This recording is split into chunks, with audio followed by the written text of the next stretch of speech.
मेरे सभी किसान भाइयों को नमस्कार। मेरा नाम है नितेश जैन और आप सबका स्वागत करता हूं मैं अनाज के इस ऑफिशियल यूट्यूब चैनल पे। दोस्तों, आज के इस वीडियो में हम आपको जानकारी देंगे बीएसएफ कंपनी की प्रायक्सोर दवाई के बारे में। जी हां दोस्तों, हाल के दिनों में प्रायक्सोर दवाई बहुत जबरदस्त काम कर रही है सोयाबीन, मूंगफली, कपास और सारी फसलों में। जानेंगे इस वीडियो में इस दवाई की उपयोगिता के बारे में कि कौन कौन सी फसल में आप इस दवाई को उपयोग में ले सकते हैं, इसके टेक्निकल नाम के बारे में बताएंगे और साथ ही साथ में दोस्तों इसकी डोज के बारे में भी बताएंगे कि कितनी मात्रा में आपको प्रायक्सोर दवाई लेनी है, कितने लीटर पानी के साथ में इसका घोल करना है, कितने एकड़ फसल में आप इस दवाई को कर सकते हैं, ये क्या विशेषता है इस दवाई में, कैसे काम करती है, कौन से मौसम में काम करती है, कौन सी फसल में काम करती है, ये तमाम जानकारियां देंगे आपको वीडियो के मध्य में महत्वपूर्ण बातों के हिस्से में। और वीडियो के अंत में दवाई करते समय आपको क्या क्या सावधानियां रखनी है, इन सब के बारे में भी जानकारी देंगे। तो दोस्तों, आपका ज्यादा समय न लेते हुए शुरुआत करते हैं वीडियो की। लेकिन अगर अभी तक भी वीडियो को लाइक नहीं किया है तो सबसे पहले वीडियो को लाइक कर लीजिए। आइए दोस्तों, आपको सबसे पहले इसकी उपयोगिता बता देते हैं कि सोयाबीन, कपास और मूंगफली और इसी वर्ग की सारी फसलें, जैसे तिलहन की कोई सी भी फसल हो, क्योंकि सोयाबीन भी तिलहन फसल है, और कपास और धान या फिर ज्यादा पानी की कोई भी फसल हो, और मूंगफली इत्यादि, इन तमाम फसलों में आप इस दवाई को उपयोग में ले सकते हैं। क्यों ले सकते हैं दोस्तों? क्योंकि इसका टेक्निकल नाम है, दो टेक्निकल है दोस्तों इसमें, फ्लोक्सा प्राइक्सेड 167 ग्राम पर लीटर है और पायराक्लोस्ट्रोबिन 333 ग्राम पर लीटर है और एससी फॉर्मुलेशन में है। एससी फॉर्मुलेशन मतलब तरल है, लिक्विड फॉर्मुलेशन में है ये, तो आपको इसको घोल करने में बहुत आसानी होगी। और अब बात करते हैं दोस्तों डोज की।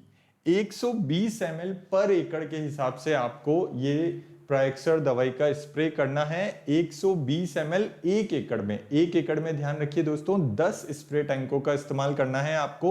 वो स्प्रे टैंक जो कि 16 लीटर पानी से भरे हुए होते हैं, और उस एक स्प्रे टैंक में आपको मात्र 12 ml प्रायक्सोर दवाई डालनी है। जी हाँ दोस्तों, 12 ml एक स्प्रे टैंक में और एक एकड़ में 10 स्प्रे टैंक लगाने हैं, तो 120 ml पर एकड़ के हिसाब से आपकी डोज बन जाएगी। बताई गई डोज के हिसाब से ही दवाई करनी है। बढ़ा आप सकते हैं डोज को, लेकिन इससे कम डोज नहीं डालनी है, यह आपको विशेष ध्यान रखना है।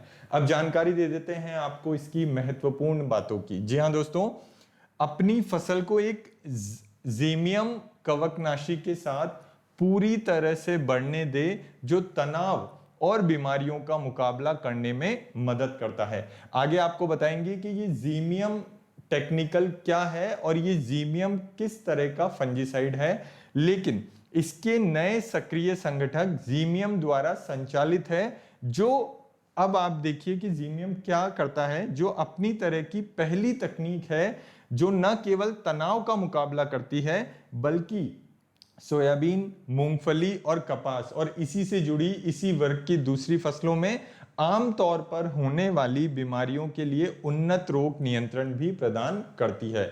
मतलब रोग प्रतिरोधक शक्ति बढ़ाती है, फसल की इम्यूनिटी बढ़ाती है, फसल में हरापन लाती है, दाने का आकार सुडौल, और तिलहन अगर फसल है तो ऑयल परसेंटेज बढ़ाती है, जिससे कि फसल में रोग नहीं आ पाए।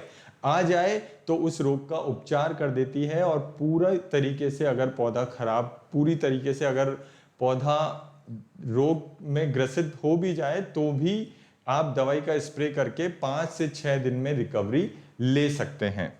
इसका पौधे में असाधारण वितरण है, जो तेज और लंबे समय तक चलने वाली प्रभावकारिता सुनिश्चित करता है। तो ये भी आपको ध्यान रखना है, बहुत लंबे समय तक 15 से 20 दिन तक इसका असर रहता है दोस्तों फसल में। ये भारत में सोयाबीन, मूंगफली और कपास में उपयोग के लिए पंजीकृत है। ये पौधे में तेजी से फैलता है, बहुत फास्ट काम करता है, क्योंकि दो टेक्निकल हैं और सिस्टमेटिक फंजीसाइड है। चाहे आप पत्ती पे डालें, तने पे डालें, जड़ पे डालें, पौधे पे डालें, फूल पे डालें, कहीं पे भी डालेंगे ऑटोमेटिक पौधे को पूरी तरीके से कवर कर लेगा। ध्यान ये रखना है दोस्तों, 3 घंटे तक बारिश नहीं होनी चाहिए, और बारिश का मौसम हो चाहे बारिश का मौसम नहीं हो, आपको अच्छी कंपनी का एडजुवेंट साथ में डालना है, स्टिकर चिपको वो साथ में जरूर डालना है। और तनाव और बीमारियों से राहत देता है, पौधे में तेजी से फैल के किसी भी तरह का अगर फंगस है तो उसको बहुत जल्दी कंट्रोल करता है। ये पत्ती पर डिपो बनाता है और लगातार जीमियम की आपूर्ति करता है, जिसके परिणाम स्वरूप लंबे समय तक चलने वाली प्रभावकारिता होती है। उच्च फसल पैदावार और गुणवत्ता की ओर जाता है, फसल की पैदावार भी बढ़ाता है, क्योंकि फसल अगर निरोगी रहेगी, पौधा अगर हरा रहेगा, तो किसी भी प्रकार की, अगर फूलों की अवस्था में ही पौधा निरोगी रहेगा तो फल की अवस्था में बहुत अच्छा पौधा आकार लेगा और बहुत अच्छे फल आएंगे, फलियां पोची नहीं निकलेगी और दाना बिल्कुल एक समान एक आकार का आएगा। ओवरऑल प्रोडक्टिविटी बढ़ेगी, क्वालिटी बढ़ेगी, और क्वालिटी बढ़ेगी तो क्वांटिटी तो बढ़नी निश्चित है। कपास में अल्टरनेरिया लीफ ब्लाइट की रोकथाम के लिए पहले स्प्रे में आपको पहला सफेद फूल खिलने के 7 से 10 दिनों के भीतर और दूसरा स्प्रे को 10 से 15 दिनों के अंतराल में दोहराना है। मतलब अगर पहला स्प्रे करने के 15 दिन बाद आपको दूसरा स्प्रे करना है कपास में। और मूंगफली में जो टिक्का रोग लगता है, जिसको हम सर्कोस्पोरा एसपीपी भी बोलते हैं टेक्निकल भाषा में, सक्रिय खूंटी से फली बनना, ये 50 से 60वें दिन आपको स्प्रे करना है जब फली बन रही हो मूंगफली की। सोयाबीन में मेंढक की आंख, ये जो फ्रॉग आई बोलते हैं हम, ये रोग होता है सोयाबीन में, ये इसमें ये जो पत्ते में लगता है, तो इसके लिए भी फली शुरुआत होने के समय ही आपको ये करना है, ताकि फली हमारी पोची नहीं निकले और दाना बिल्कुल एक आकार का आए, दाना पीला आए और दाना गोल आए, दाने में चमक हो, ऑयल परसेंटेज इसीलिए उसमें ज्यादा आएगा। तो ये सोयाबीन, मूंगफली और कपास के लिए तो रामबाण है दोस्तों।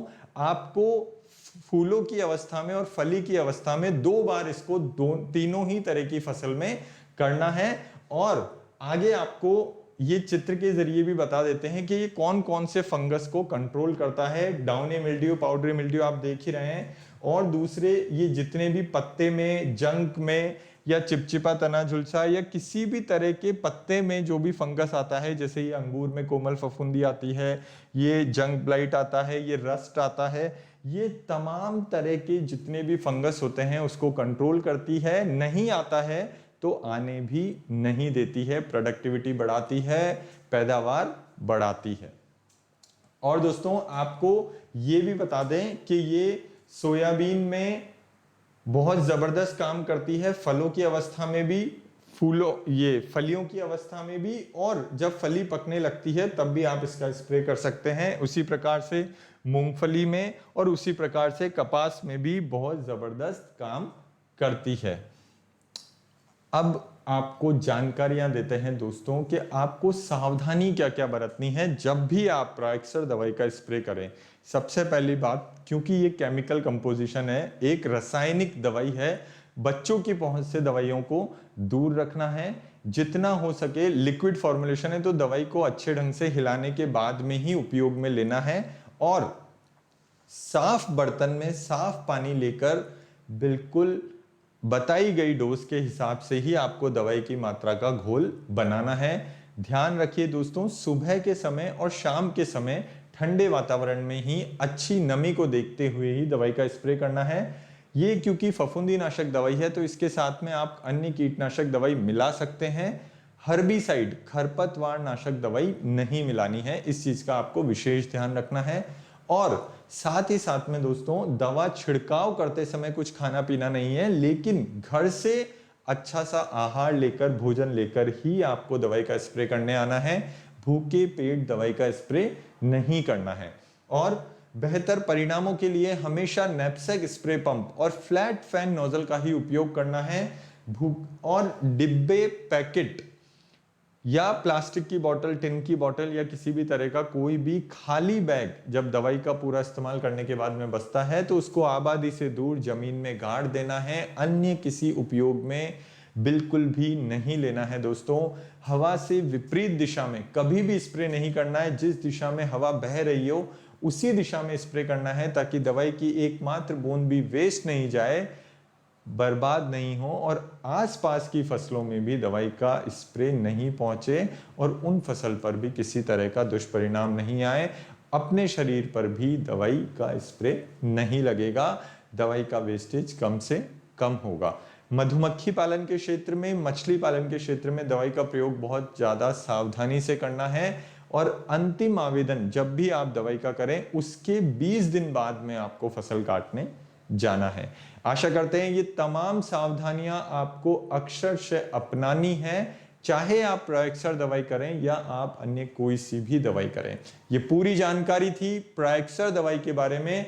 आने वाले वीडियो में हम आपको जानकारी देंगे सिंजेंटा कंपनी की फोर्टेंजा डुओ दवाई के बारे में। जी हां दोस्तों, बने रहिए हमारे साथ में। अगर ये पूरी जानकारी, ये पूरा वीडियो आपको पसंद आया हो, आपकी खेती की समझ को थोड़ा सा भी फायदा पहुंचा हो, तो प्लीज इस वीडियो को लाइक करिए, चैनल को सब्सक्राइब करिए, नोटिफिकेशन का बेल आइकन, घंटी वाला बटन जरूर दबा लीजिए दोस्तों, ताकि आने वाले वीडियोस की जानकारी आपको नोटिफिकेशन के माध्यम से मिलती रहे और आपका और हमारा साथ ऐसे ही बना रहे। दोस्तों नमस्कार।